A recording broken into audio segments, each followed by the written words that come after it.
Part of the development, I think the hike is also based on inflation globally. This is a sector that has not increased price for a long time.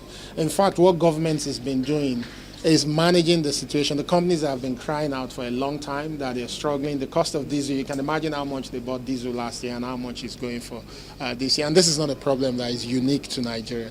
But what we've done with them is saying that telecommunication services are now extremely important to our people. So it's not something you can just increase price haphazardly. But also, how do we support them to ensure that these companies continue to stay sustainable? This is a sector that employs about 15,000 people directly, the employees of these MNOs. But also indirectly, I think there's about 500,000 people working in the sector, whether those that are selling recharge cards or any of those services. We have to make sure that the sector continues to stay sustainable.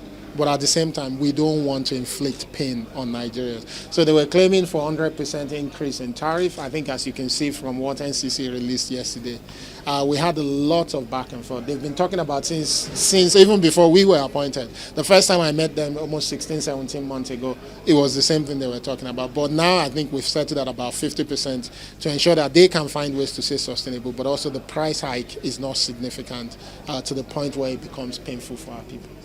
We've worked hard internally as professionals and political appointees, also with the support of the committee chairs, to secure the commitment of the World Bank, AFDB, and a number of other DFIs to help us invest in a $2 billion project that will lay 90,000 kilometers of fiber optic cables across this country.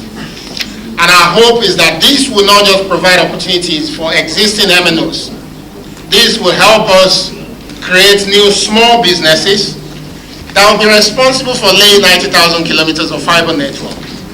This will help us create nothing less than 10,000 jobs of young men and women that will drive the deployment of this cable all over our country.